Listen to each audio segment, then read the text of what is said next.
Surmane falls ಇದು ಕಳಸದಿಂದ 5 kilometre ದೂರದಲ್ಲಿರುವ ಒಂದು ಸಣ್ಣ ಜಲಪಾತ.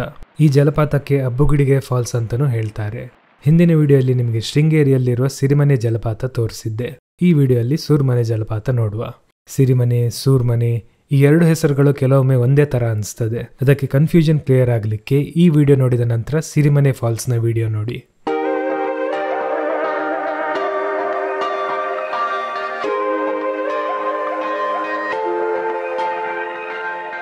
ಈ ಜಲಪಾತಕ್ಕೆ ಬರಬೇಕಾದ್ರೆ ನೀವು ಕಳಸದಿಂದ ಈ ಕೋಟೆ ಹೊಳೆ ಬ್ರಿಡ್ಜ್ ಹತ್ರ ಬರಬೇಕು. ಆಮೇಲೆ ಅದೇ ರೋಡಲ್ಲಿ ಸ್ವಲ್ಪ ಮುಂದೆ ಹೋದ ಮೇಲೆ ಬಲಬದಿಗೆ ಒಂದು ಕಾಂಕ್ರೀಟ್ ರೋಡ್ ಸಿಗ್ತದೆ. ಅಲ್ಲಿ ರೈಟ್ ತಗೊಂಡು ಮೇಲೆ ಬರಬೇಕು. ಈ ರೋಡಲ್ಲಿ ಸ್ವಲ್ಪ ಮುಂದೆ ಹೋದ ಮೇಲೆ ಚೆಕ್ ಪಾಯಿಂಟ್ ಹತ್ರ ಬಂದು ಜಲಪಾತಕ್ಕೆ ಎಂಟ್ರಿ ಟಿಕೆಟ್ ತಗೊಳ್ಬೇಕು.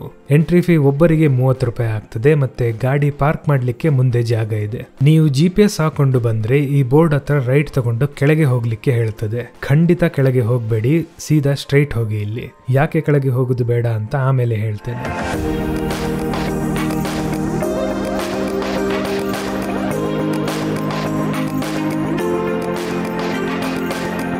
ಸೊ ಇದು ಸೂರ್ಮನೆ ಫಾಲ್ಸ್ ನ ಗಾಡಿ ಪಾರ್ಕ್ ಮಾಡುವ ಜಾಗ. ಇಲ್ಲಿಂದ ಜಲಪಾತಕ್ಕೆ ಒಂದು 5 ನಿಮಿಷ ನಡಿಬೇಕಷ್ಟೇ. ಟ್ರೆಕ್ ಅಂತ ಏನೂ ಇಲ್ಲ, ಆರಾಮದಲ್ಲಿ ಹೋಗ್ಬೋದು. ಹಾಗೆ ಜಲಪಾತದ ಹತ್ರ ಹೋಗಿ ಬಂದವರು ಅಲ್ಲಿ ಜಿಗಣೆಗಳು ತುಂಬಾ ಇದೆ ಅಂತ ತಿಳಿಸಿದ್ರು. ನಮಗೆ ಒಂದೂ ಕಚ್ಚಲಿಲ್ಲ. ಆದ್ರೆ ಇಲ್ಲಿಗೆ ಬರೋದಾದ್ರೆ ಉಪ್ಪು ಅಥವಾ ಡೆಟಾಲ್ ತಗೊಂಡೇ ಬನ್ನಿ.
ಸೊ ಇದು ಸೂರ್ಮನೆ ಫಾಲ್ಸ್. ಈ ಜಲಪಾತದಲ್ಲಿ ನೀರಿನ ಆಳ ಜಾಸ್ತಿ ಇಲ್ಲ. ಅದರಿಂದ ಮಕ್ಕಳು, ಯುವಕರು ಅಥವಾ ಪ್ರಾಯದವರು ಬಂದು ಇಲ್ಲಿ ನೀರಲ್ಲಿ ಆಡಬಹುದು.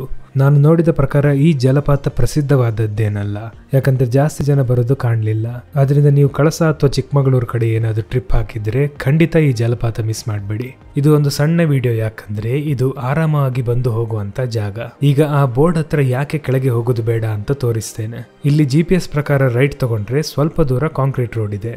ಆಮೇಲೆ ಆಫ್ ರೋಡ್ ಆಗಿಬಿಡ್ತದೆ. ಕೆಸರು ಮತ್ತು ಕಲ್ಲುಗಳು ಇದ್ದದ್ರಿಂದ ಗಾಡಿ ಕೆಳಗಿಳಿಯುವಾಗ ಅಥವಾ ಹತ್ತುವಾಗ ಸ್ಕಿಡ್ ಆಗ್ತದೆ. ಮಳೆ ಏನಾದ್ರೂ ಬರ್ತಿದ್ರೆ ಇನ್ನೂ ಜಾಸ್ತಿಯೇ ಸ್ಕಿಡ್ ಆಗ್ತದೆ. ಅದಕ್ಕೆ ನಾವು ಮಾಡಿದ ಸಾಹಸ ನೀವು ಮಾಡ್ಲಿಕ್ಕೆ ಹೋಗ್ಬೇಡಿ. ನಮ್ಮದು ಸಣ್ಣ ಗಾಡಿ, ಆದ್ರೂ ಹೇಗೋ ಹತ್ಸಿದ್ವಿ. ಸೊ ಸಿರಿಮನೆ ಫಾಲ್ಸ್ ಮತ್ತು ಚಿಕ್ಕಮಗಳೂರಿನ ಪ್ರವಾಸಿ ಸ್ಥಳಗಳ ವಿಡಿಯೋಗಳು ಚಾನೆಲ್ ನಲ್ಲಿದೆ, ಖಂಡಿತ ನೋಡಿ. ಈ ವಿಡಿಯೋ ನೋಡಿ ಇಷ್ಟ ಆಗಿದೆ ಅನ್ಸ್ಕೊಳ್ತೇನೆ. ಇಷ್ಟ ಆದ್ರೆ ಲೈಕ್ ಮಾಡಿ, ಚಾನೆಲ್ಗೆ ಸಬ್ಸ್ಕ್ರೈಬ್ ಆಗಿ. ಏನಾದ್ರೂ ಪ್ರಶ್ನೆಗಳಿದ್ರೆ ಕಮೆಂಟ್ ನಲ್ಲಿ ಕೇಳಿ. ಮುಂದಿನ ವಿಡಿಯೋ ಅಲ್ಲಿ ಸಿಗುವ.